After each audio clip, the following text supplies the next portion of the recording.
Moments before the tightened, the Duke cried, "Bring me Jesus!" What the crowd witnessed stunned London.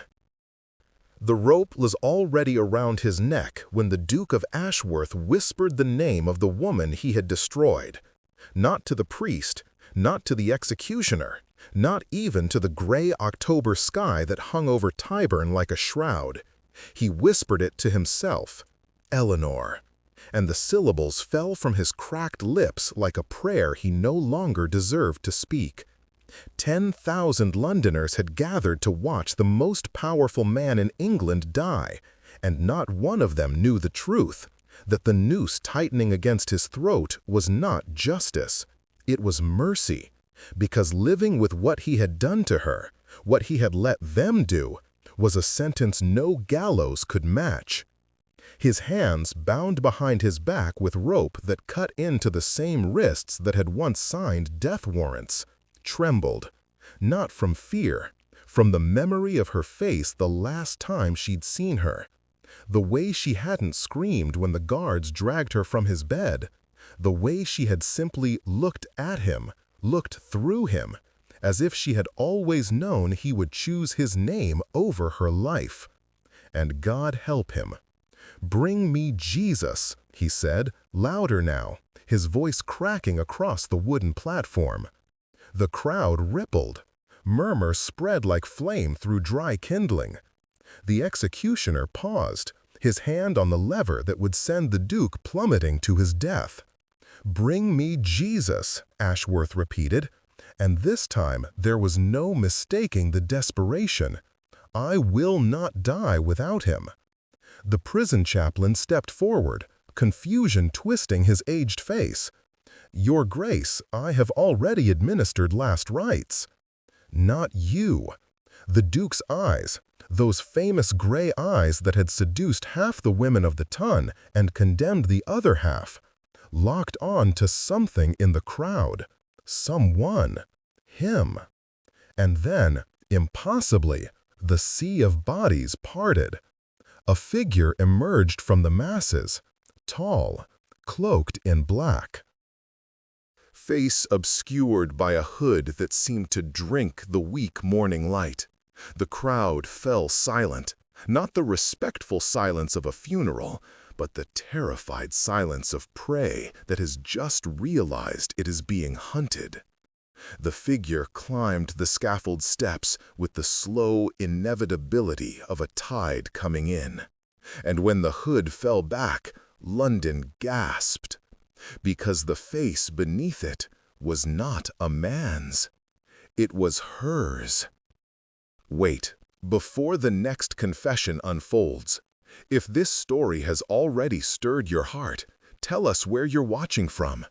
To make sure you don't miss the next betrayal, kiss, or redemption, subscribe and join our circle. The next heartbeat might change everything. Now, back to the scene. Eleanor Vane had been dead for 3 months. At least that was what all of London believed, what the Duke himself had paid handsomely to ensure they believed. The official story, printed in every broadsheet, whispered in every drawing room, was that the governess who had bewitched the Duke of Ashworth had thrown herself into the Thames rather than face the shame of her ruination. A tragic end to a cautionary tale. The kind of story mothers told their daughters to keep them virtuous and afraid. But Eleanor had never been the kind of woman who drowned quietly. She stood before him now, and Marcus Ashworth, 5th Duke of Ashworth, condemned traitor to the crown, the man who had once held her naked and trembling and sworn he would burn the world for her, felt his legs give way beneath him. The executioner caught him, held him upright, because apparently even a man about to die must maintain his dignity. "You're dead," Marcus breathed. "So are you," Eleanor replied.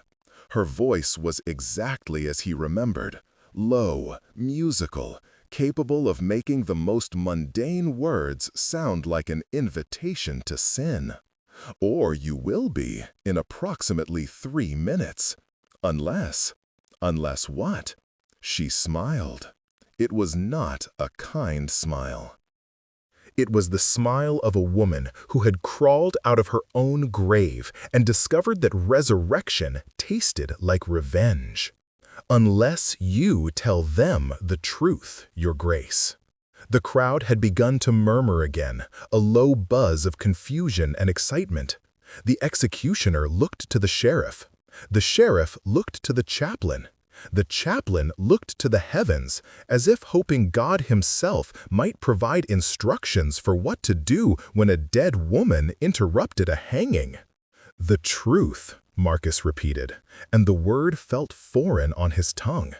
He had been lying so long, he had forgotten what honesty tasted like. "Which truth? I have so many." Eleanor's smile faded. In its place came something far more dangerous: sincerity. "The truth about why you're really here," she said. "The truth about the letters. The truth about who actually conspired against the king." She stepped closer, close enough that he could smell her. Rosewater and wood smoke, the scent of her that had haunted his dreams for 3 months of imprisonment. "The truth about us, Marcus. Tell them that, and I will give you something in return." "What could you possibly give me? I'm about to hang." "Your life." She reached into her cloak and withdrew a rolled parchment, sealed with a crest he recognized. The king's crest. "I have a royal pardon, signed, sealed, and waiting for a man brave enough to deserve it." The crowd erupted. The sheriff pushed forward, demanding to see the document. The executioner's hand hovered over the lever, uncertain. And Marcus Ashworth, the duke who had sacrificed everything for power and discovered too late that power was a poor substitute for love, stared at the woman he had betrayed and felt something crack open in his chest. Hope. He had forgotten what it felt like. "Why?" he asked, and his voice broke on the word. "Why would you save me? After everything Because you dying doesn't give me what I want." Eleanor's eyes, amber and gold, like autumn leaves burning, held his. "What I want is for you to live, Marcus. I want you to live with the truth. I want you to speak it in front of 10,000 witnesses and watch your precious reputation burn. I want you to survive this scaffold and spend the rest of your days knowing that every person in England knows exactly what kind of man you are." She leaned in, her lips brushing his ear. "Death is too easy. I want you to suffer the way I suffered. I want you to lose everything the way I lost everything. And then, only then, we'll be even." He should have refused. Any man with pride would have refused. To accept her offer was to publicly annihilate himself, to destroy the Ashworth name that had been built over 6 generations of carefully cultivated power. But Marcus had stopped being a man with pride 3 months ago, the night he had watched them drag her away and done nothing to stop it. "Very well," he said. "I'll tell them everything." Eleanor stepped back. The triumph in her eyes was tinged with something else, something that looked almost like grief. "Then, begin." The trouble had started, as trouble so often did, with a letter. Marcus found it on his desk one evening in late July, tucked between a stack of parliamentary reports and an invitation to Lady Whitmore's annual summer ball. Unmarked envelope, no seal, just his name written in a hand he didn't recognize. "Your Grace, I know what you did in Vienna. I know about the girl. I know about the money. I have proof. Come to the old chapel at Ashworth Hall at midnight tomorrow. Come alone. Tell no one. Or I will tell everyone." He read it 3 times. Then he burned it, watching the paper curl and blacken in the flame of his candle. Vienna had been 12 years ago. He had been young, reckless, drunk on his newly inherited title and the freedom that came with answering to no one. There had been a girl, a merchant's daughter, beautiful and naive, and utterly convinced that a duke's attention meant a duke's intentions. He had disabused her of that notion rather cruelly, and when she had threatened to go public with their affair, when she had shown him the letters he had written her, foolish, passionate, damning letters, he had paid a substantial sum to make the problem disappear. He had assumed the problem had stayed disappeared. Apparently not. The rational choice was to ignore the letter, to let whoever had sent it make good on their threat. 12 years was a long time. Memories faded, evidence degraded, and Marcus had spent the intervening years cultivating a reputation as a respectable, if cold, peer of the realm. A scandal from his wild youth would be embarrassing, but survivable. But the letter had mentioned proof, and the letter had mentioned the money, which meant whoever had sent it knew about the bribe that had gone to a particular magistrate to ensure that a particular investigation into a particular girl's particular death was ruled a suicide rather than what it actually was. No, he would not think about that. He had spent 12 years not thinking about that, and he was not about to start now. At 11 o'clock the following night, Marcus rode alone to the old chapel on the edge of his estate. It was a ruin now, abandoned since his grandfather's time, its stone walls thick with ivy and its roof half collapsed to the stars. The perfect place for blackmail, the perfect place for secrets. He dismounted, tied his horse to a crumbling pillar, and stepped inside. The chapel's interior was lit by a single lantern hanging from what remained of the altar. In its flickering glow, Marcus could make out broken pews, shattered stained glass, and the figure of a woman standing in the shadows.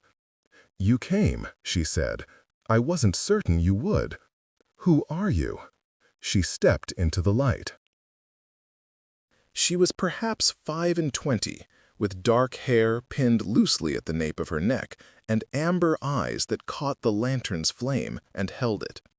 Her dress was simple, gray wool, governess attire, but she wore it like armor, like a woman who had learned that beauty was a weapon and had chosen to sheath it rather than wield it.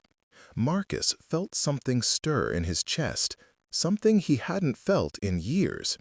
Interest. "My name is Eleanor Vane," she said, "and I believe you knew my sister." His blood turned to ice.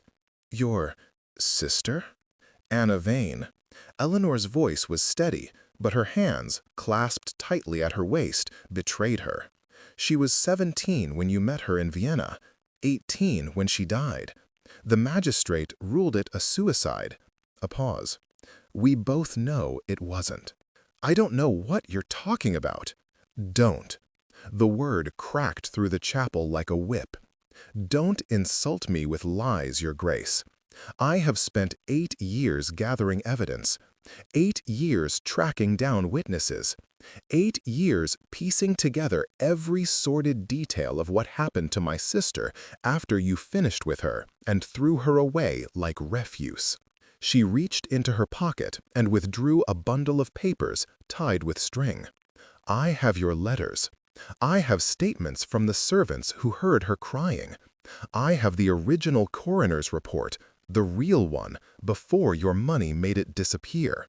And I have a sworn affidavit from the magistrate himself, who has apparently developed a conscience in his old age." Marcus stared at the papers, at this woman who had materialized from his past like a specter of judgment. "What do you want?" he asked. "Money?" Eleanor laughed. It was not a pleasant sound. "No, Your Grace, I don't want your money. I want you to suffer the way Anna suffered. I want you to lose everything the way she lost everything. I want you to feel what it's like to have your reputation destroyed, your future stolen, your very existence reduced to a shameful whisper. Then why not simply publish your evidence? Why summon me here? Because that would be too quick. She stepped closer, and he caught her scent, rosewater and wood smoke, and felt his heart rate spike. I want to watch. I want to be there when your world crumbles. I want to see the moment you realize that all your power and privilege mean nothing in the face of the truth. Her eyes locked onto his. I'm going to destroy you, Marcus Ashworth, slowly, thoroughly, and I'm going to enjoy every moment of it. She turned to leave. Wait. She paused, but didn't turn. If you're going to destroy me regardless, Marcus said, then why tell me at all? Why warn me? Why not simply let me wake one morning to find my face on every broadsheet in London? Slowly, Eleanor turned back, and for a moment, just a moment, he saw something flicker across her face, something that looked almost like uncertainty. Because I wanted you to know, she said quietly. I wanted you to know it was coming. I wanted you to feel the fear, the helplessness, the way Anna felt when she realized you were never going to marry her, when she realized you had never intended to marry her, when she realized she was carrying your child and you had already moved on to your next conquest. Marcus's breath caught. She was pregnant? Eleanor's jaw tightened. You didn't know? He stopped, swallowed. The truth was, he couldn't remember. There had been so many girls back then, so many dalliances, so many tearful scenes when he inevitably tired of them. Anna had been one of dozens, a face in a long parade of faces. He remembered her beauty, her laugh, the way she had looked at him as if she were something wonderful instead of something terrible. He did not remember a child. She never told me, he said. She tried. Eleanor's voice had gone cold again, dangerously cold.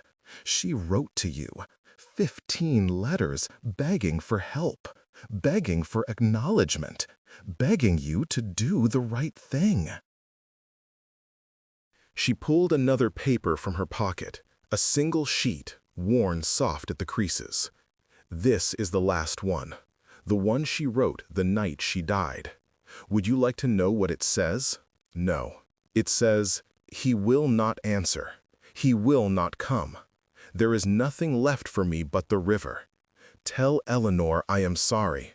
Tell her I tried to be strong. Tell her the baby would have had his eyes." The chapel spun around him. Marcus reached for a broken pew, steadied himself against it. I didn't know, he repeated, but the words sounded hollow even to his own ears. I swear to you, I didn't know. It doesn't matter. Eleanor folded the letter carefully, reverently, and returned it to her pocket. Knowing wouldn't have changed anything. You wouldn't have married her. You wouldn't have claimed the child. You would have paid her off like you paid off the magistrate. And when that didn't work, you would have found another way to make the problem disappear. She smiled bitterly. You're very good at making problems disappear, aren't you, Your Grace? She was right. God help him, she was right. Even if he had known about the child, he would have done exactly what she described. He would have protected his name, his reputation, his future marriage prospects. He would have sacrificed Anna on the altar of his ambition and told himself it was her own fault for being naive enough to love him. So that's it then, he said. You're going to ruin me, and there's nothing I can do to stop you. Nothing. Eleanor turned away again. Enjoy your remaining weeks of freedom, Your Grace. I suggest you savor them. Wait, she stopped. At least tell me, he hesitated, unsure even what he wanted to ask. Tell me, about her, about Anna. After Vienna. Eleanor was silent for a long moment. When she spoke, her voice had lost its sharp edge. She came home broken, changed. She wouldn't speak for weeks. Our mother thought she had simply had her heart bruised by a fortune hunter. She never knew about you, about what you were. Anna started showing after 4 months. Mother died of shame. Literally, her heart gave out the day she discovered her unmarried daughter was with child. Eleanor's hands clenched at her sides. Anna blamed herself. She stopped eating, stopped sleeping. She would stand by the window for hours, watching the road, waiting for a carriage that was never going to come. When she finally walked into the river, I think she was relieved. Marcus closed his eyes. He had destroyed entire families with his carelessness. An entire bloodline snuffed out because a young duke had wanted a pretty distraction and hadn't cared enough to face the consequences. "I'm sorry," he said. The words were laughably inadequate. He knew that, but they were the only words he had. Eleanor turned. Her eyes glistened in the lantern light, but no tears fell. She was not the kind of woman who wept in front of her enemies. "You will be," she said. "I promise you that." And then she was gone, swallowed by the shadows of the ruined chapel, leaving Marcus alone with his sins and the distant howl of the wind. She did not destroy him that week, nor the next. By the end of August, Marcus had begun to wonder if Eleanor's threat had been a bluff, if she had simply wanted to frighten him, to see him sweat before disappearing back into whatever obscurity she had emerged from. Then he discovered she was living under his roof. The new governess arrived yesterday, his housekeeper informed him over breakfast. Miss Vane, very proper, very accomplished. Lady Ashworth hired her personally. Marcus choked on his coffee. "Lady Ashworth? Your aunt, Your Grace. She wrote that your cousin's children need refinement before their first season. Miss Vane comes highly recommended." Eleanor Vane, living in Ashworth Hall. Teaching his young cousins their letters while plotting his destruction. It was audacious. It was insane. It was, he had to admit, rather brilliant. He found her in the nursery that afternoon, bent over a primer with his 6-year-old cousin Charlotte. Her dark hair was pinned more severely than it had been in the chapel, and her gray governess dress made her look older, plainer, eminently respectable. But when she looked up and met his eyes, he saw the same amber fire that had burned in the ruins. "Your Grace," she curtsied, the picture of deference. "What an honor!" Charlotte tugged at Eleanor's sleeve. "Miss Vanes, is that the Duke? He looks cross." "The Duke is simply surprised to see me," Eleanor replied smoothly. "We are old acquaintances. Aren't we, Your Grace?" "Indeed." Marcus kept his voice level with effort. "Miss Vane and I have history." "Ancient history," Eleanor agreed. "Practically fossilized. Now, Charlotte, shall we continue with our reading?" She turned back to the primer, dismissing him as thoroughly as if she were a servant. Marcus stood frozen in the doorway, watching her teach. Watching the way she smiled at Charlotte's stumbling pronunciation, the way she corrected gently rather than sharply, the way she tucked a loose curl behind her ear with fingers that had trembled when she spoke of her dead sister. She was his enemy. She had come here to destroy him. So why couldn't he stop watching her? The following weeks became a strange dance. Eleanor went about her duties with impeccable professionalism, winning over the children, charming the servants, impressing his aunt. She attended family dinners in her modest gray dresses and contributed intelligent conversation without ever overstepping the bounds of her station. She was, by all appearances, the perfect governess. And every night Marcus lay awake, waiting for the blade to fall. It never did. Instead, something else began to happen. Something Marcus had not anticipated and could not explain. He started seeking her out. At first, he told himself it was strategy. Keep your enemies close. Learn her weaknesses. Find out what she was planning and when she planned to strike. But the conversations they had, in the library, in the garden, in the quiet hallways of the great house, were not strategic. They were real. She spoke to him as no one else ever had. Not as a duke to be flattered, not as a fortune to be won, not as a conquest to be claimed. She spoke to him as a man. A flawed, damaged, desperately lonely man who had spent his entire adult life building walls so high he had forgotten what it felt like to let someone in. "You're not what I expected," she admitted one evening as they sat in the library while rain lashed the windows. She had been reading to Charlotte and Thomas. The children had fallen asleep in their chairs, and she had not yet moved to wake them. "What did you expect?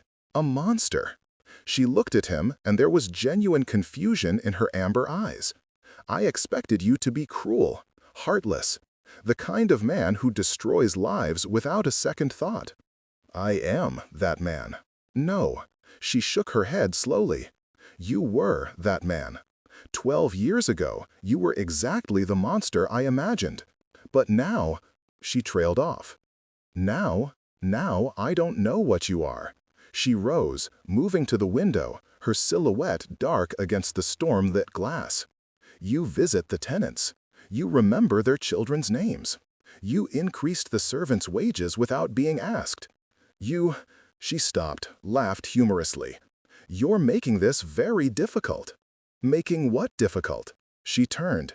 In the lamplight, with the rain streaming behind her, she looked ethereal, untouchable, a ghost of everything he had ever wanted and never deserved.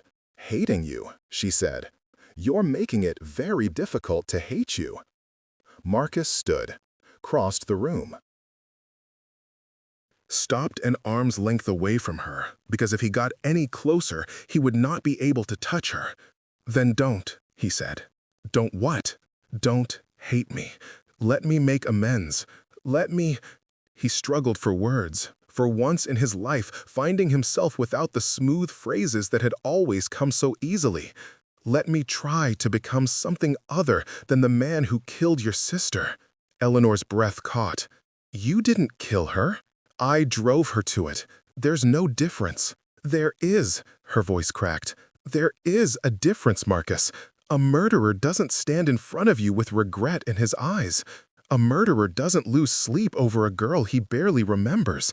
A murderer doesn't—" She stopped, pressed her hand to her mouth as if trying to hold back words that wanted desperately to escape. "Doesn't what?" She looked at him, and for the first time since the ruined chapel, he saw not Eleanor the Avenger, not Eleanor the governess, but simply Eleanor, a woman who had carried grief so long it had become part of her bones. "A murderer doesn't make me feel like this," she whispered. The kiss was inevitable. Later, Marcus would not be able to say who moved first. Perhaps they moved together, drawn by a force as old as gravity and twice as inescapable. Her lips were soft beneath his, trembling, tasting of salt. She was crying, he realized, and so was he. And when had he last wept? When had he last felt anything at all? She pulled back first. Her hand was pressed against his chest, over his heart, and he knew she could feel it racing. "This is wrong," she said. "I know. I came here to destroy you. I know. I should still destroy you. After everything, after Anna, I should still. I know." He covered her hand with his own. "But I don't think you will." Her laugh was broken, beautiful. "No, God help me. I don't think I will either." They did not kiss again that night. The children stirred. She went to wake them. The moment passed. But something had shifted between them. A door had opened that could not be closed. And Marcus knew, with a certainty that terrified him, that he was falling in love with the woman who had come to ruin him. The affair began a fortnight later. It was reckless, scandalous, everything a duke should not do with his children's governess. But Marcus had spent his entire life being what a duke should be, and it had made him cold and empty and utterly alone. Eleanor made him feel alive. She came to his rooms at night, slipping through the darkened corridors like a shadow. They made love with desperate urgency, as if they were stealing time from a future that would inevitably separate them. And afterward, lying tangled in his sheets, they talked. She told him about her childhood, about Anna, bright and laughing before Vienna stole her joy, about their mother, fragile and loving and utterly unprepared for tragedy, about the years after, when Eleanor had worked as a governess to support herself while secretly gathering evidence against the man who had destroyed her family. "I spent 8 years hating you," she admitted, tracing patterns on his chest. 8 years imagining this moment, having you in my power, watching you suffer. I thought it would be satisfying. I thought it would fill the emptiness Anna left behind. And now I realize hatred is just another kind of prison. She lifted her head, met his eyes. "I don't want to be a prisoner anymore, Marcus. I want to be free." "Then let's be free together." He sat up, took her hands. "Eleanor, I love you. I love you more than I've ever loved anyone or anything. Marry me. Let me spend the rest of my life making amends, not for Anna, because nothing can undo that, but for you. Let me make your life what it should have been." Her eyes filled with tears. "Marcus, I know it's impossible. I know what society would say." A duke marrying his governess, and not just any governess, but the... He stopped, breathed. "But I don't care. I'll give it all up. The title, the estates, the position. We can go somewhere no one knows us. America, perhaps, or the continent. We can start fresh. We can..." "Stop." She pressed her fingers to his lips. "Just stop." "Why?" "Because you're making promises you cannot keep." She pulled away from him, drawing the sheet around her like armor. "You are the Duke of Ashworth. You cannot simply abandon your responsibilities. You have tenants who depend on you, a seat in Parliament, duties to the crown. You cannot throw all of that away for the woman I love. Yes, I can." "No." Her voice was firm now, final. "You cannot, and I would not ask you to." She rose from the bed, began gathering her discarded clothes. "What we have, it's beautiful. It's more than I ever expected, but it cannot last. You know that as well as I do. Eleanor, I am not your equal, Marcus. I am a governess, a nobody, the sister of a girl you ruined. Society would never accept me as your duchess, and more importantly, I could never accept myself as your duchess." She dressed quickly, efficiently, not looking at him. "The guilt would poison everything. Every time I looked at you, I would see Anna. Every time I touched you, I would remember why I came here in the first place. Our love was born from hatred, Marcus. Can anything good truly grow from such poisoned soil?" She was at the door before he caught up with her. "Don't go," he said. "Please, we can find another way." She turned, cupped his face in her hands, kissed him, soft and sweet and achingly final. "There is no other way," she whispered. "There never was." And she was gone. 3 days later, the soldiers came. They arrived at dawn, a full company of King's Guards with warrants bearing the royal seal. Marcus was dragged from his bed in his nightclothes, shackled like a common criminal, and thrown into a prison wagon while his household watched in horror. The charge was high treason, specifically conspiring with French agents to assassinate King George IV. It was, of course, absurd, Marcus had never met a French agent in his life. His loyalty to the crown was unimpeachable. But the evidence presented against him was damning. Letters in his own hand outlining plans, discussing payments, naming co-conspirators. Letters he had never written.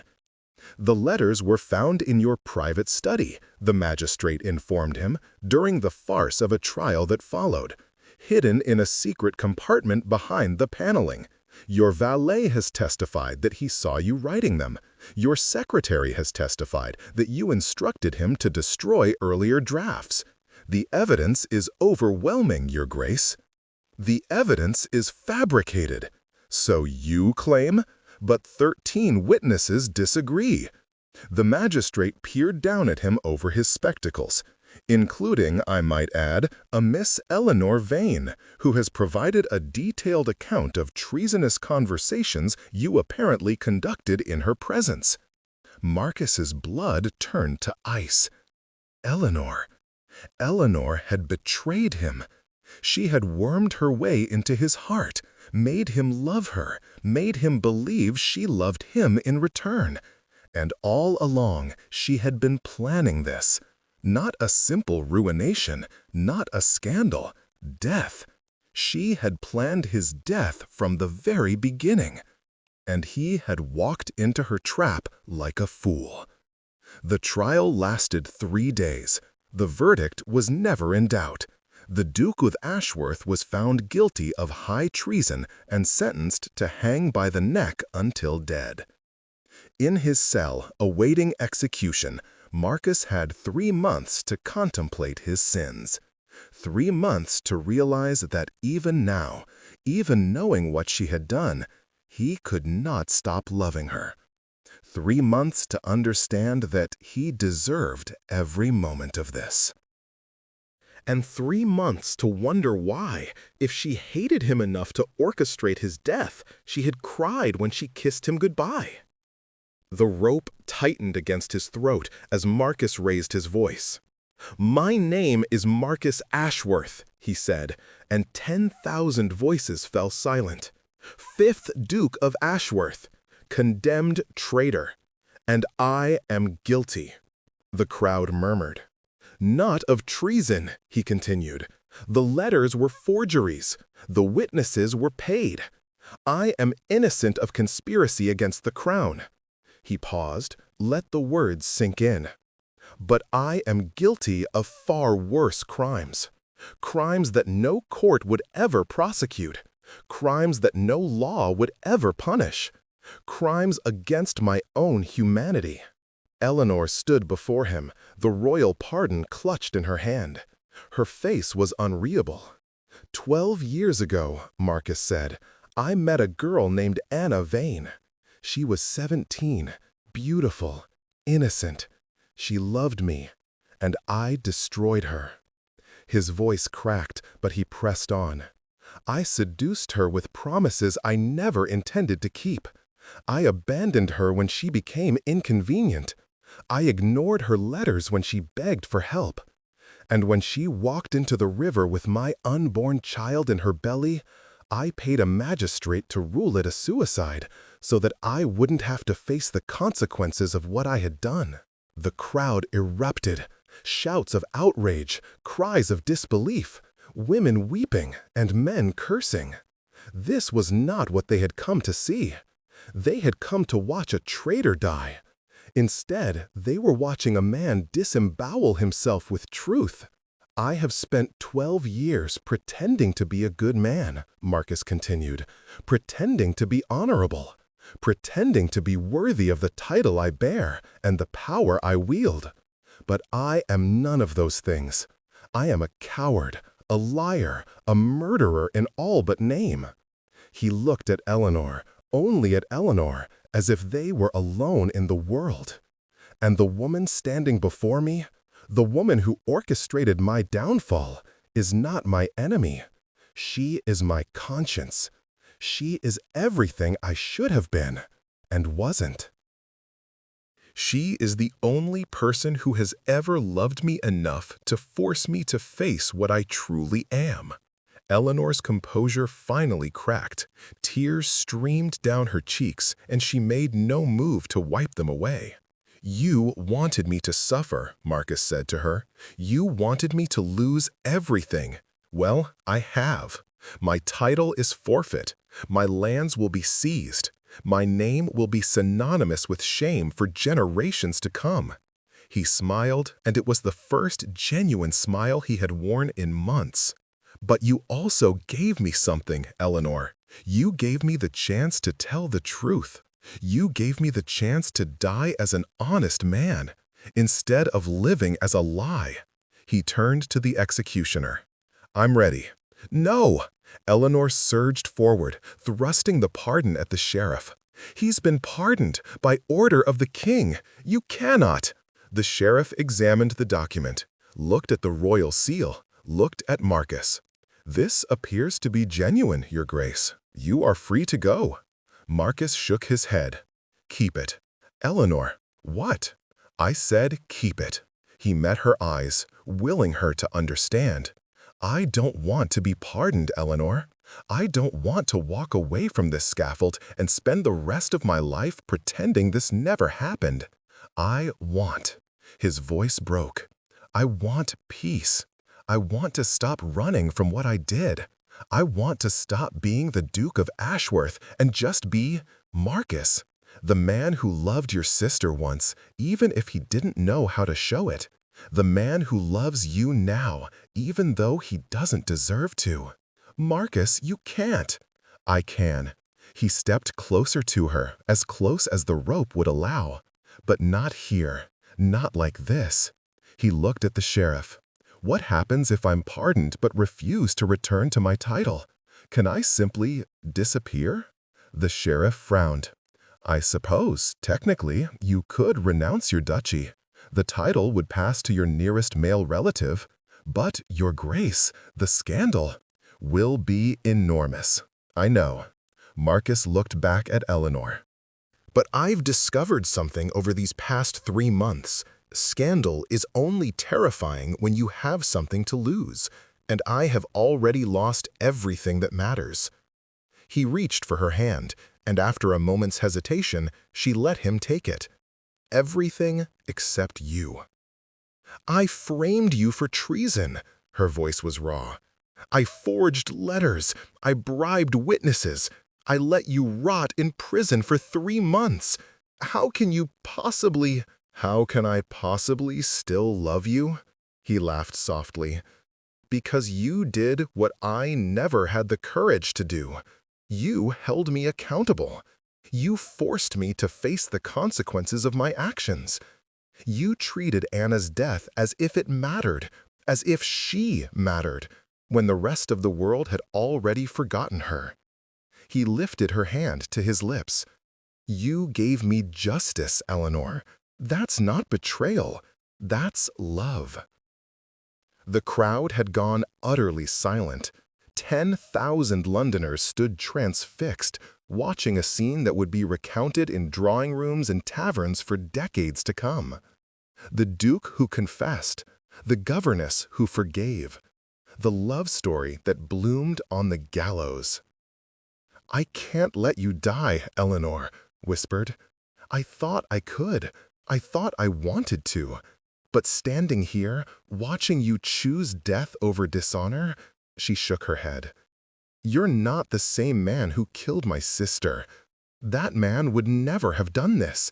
That man would have lied and bargained and done anything to save himself." "That man died somewhere in the past 3 months," Marcus agreed.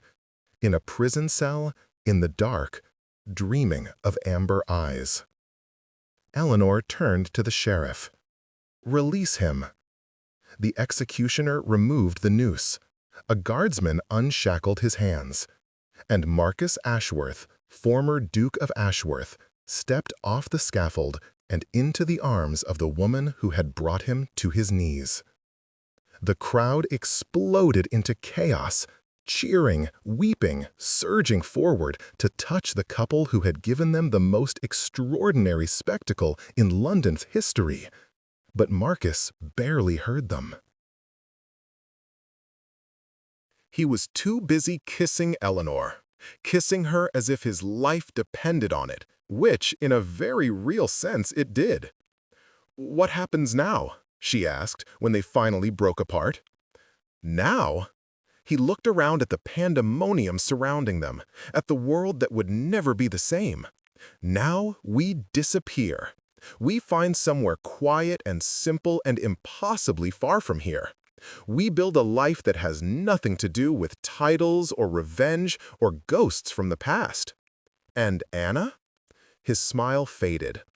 Anna comes with us. She always will. But perhaps, he reached up, tucked a strand of hair behind her ear. Perhaps, instead of carrying her like a wound, we can carry her like a memory, like a reminder of why second chances matter. Eleanor's eyes glistened. She would have liked you. The man you are now, she would have liked you very much.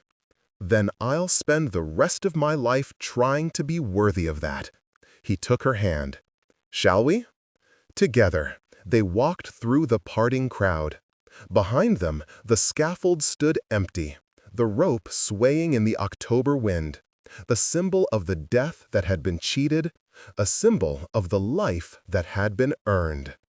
And somewhere, in whatever heaven exists for girls who loved too much and lost too young, Anna Vane smiled. The cottage stood at the edge of a cliff in Cornwall, battered by salt wind and surrounded by wildflowers that bloomed despite everything. Eleanor stood in the doorway, watching the sunset paint the sea in shades of amber and gold. Behind her, she could hear Marcus in the kitchen, attempting to cook dinner.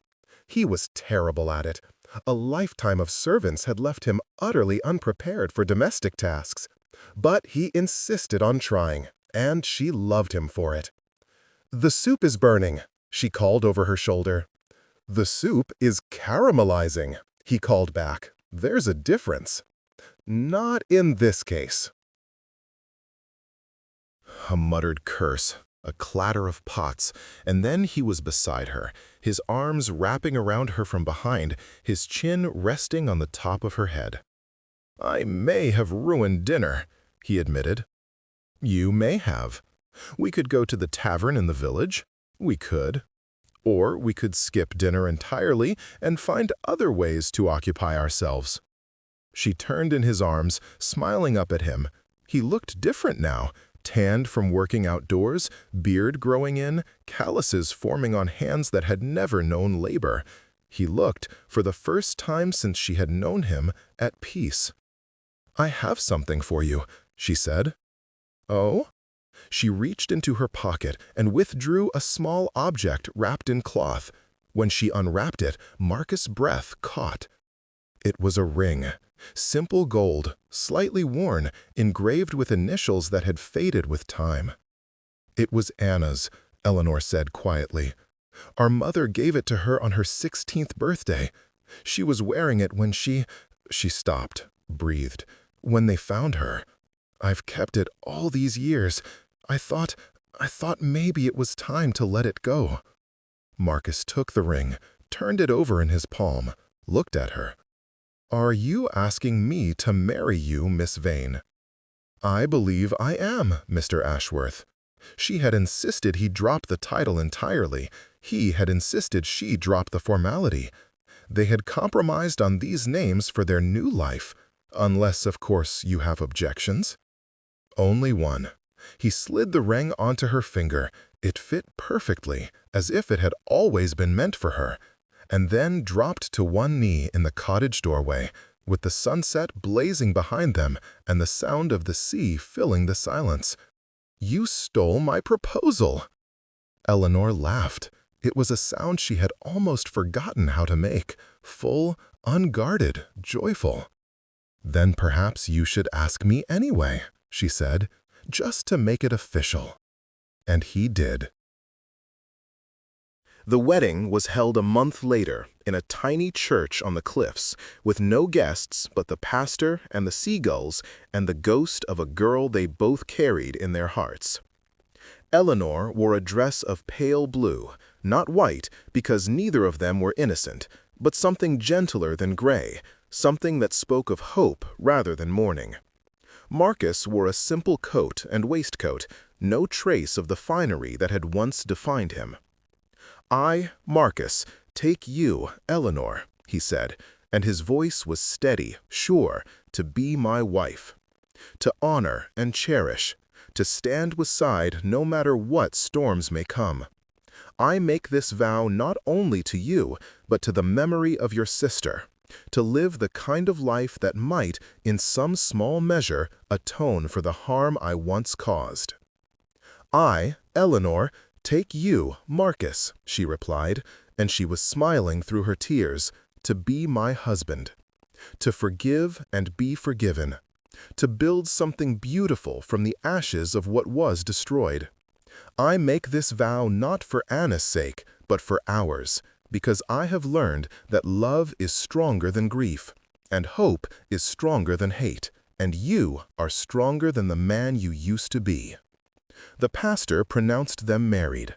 Marcus kissed his bride, and in the church registry they signed their names for the first time as Mr. and Mrs. Marcus Ashworth. No titles, no pretensions, just two people who had found their way through darkness into light. They lived simply. Marcus took work as a carpenter's apprentice in the village, learning to build with his hands what he had once built with words and influence. Eleanor taught the local children their letters, finding in their small faces something she had thought lost forever, the joy of nurturing, the satisfaction of watching young minds grow. They fought sometimes, as all couples do. Old wounds reopened, old resentments surfaced.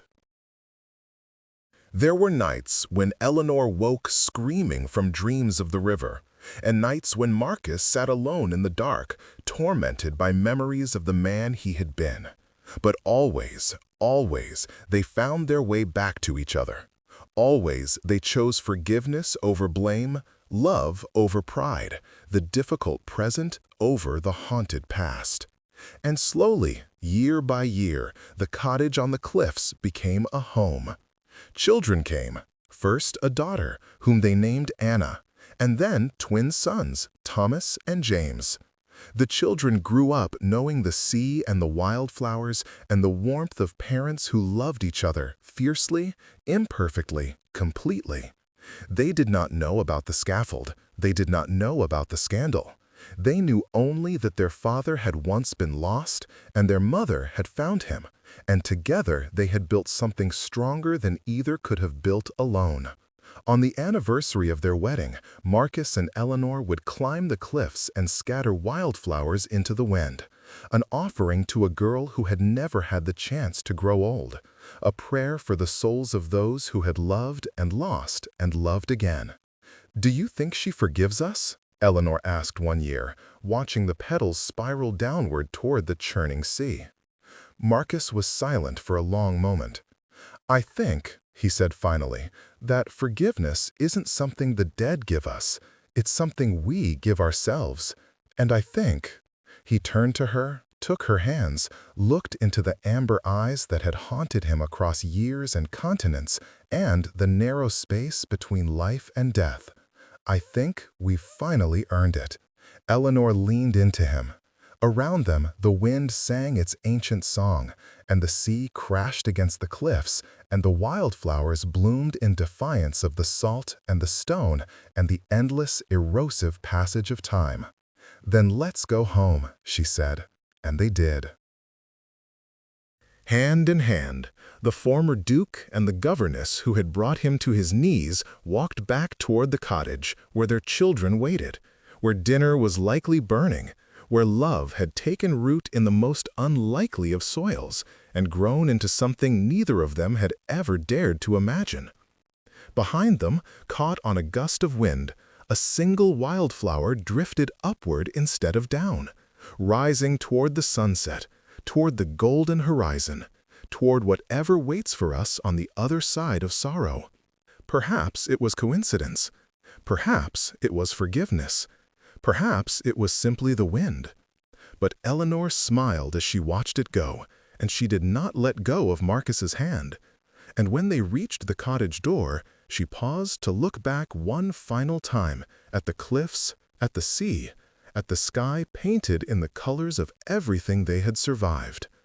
"Thank you," she whispered, "to Anna, to Marcus, to the universe that had conspired to bring them together through hatred and love and everything in between."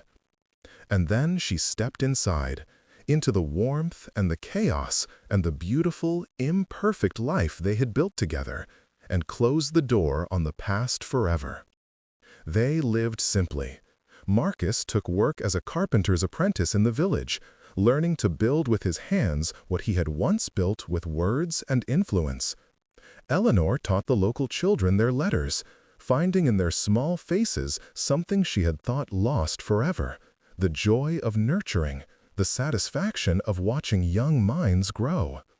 They fought sometimes, as all couples do.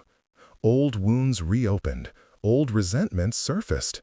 There were nights when Eleanor woke screaming from dreams of the river, and nights when Marcus sat alone in the dark, tormented by memories of the man he had been.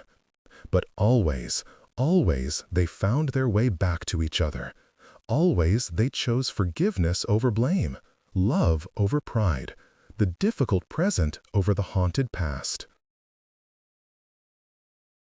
And slowly, year by year, the cottage on the cliffs became a home.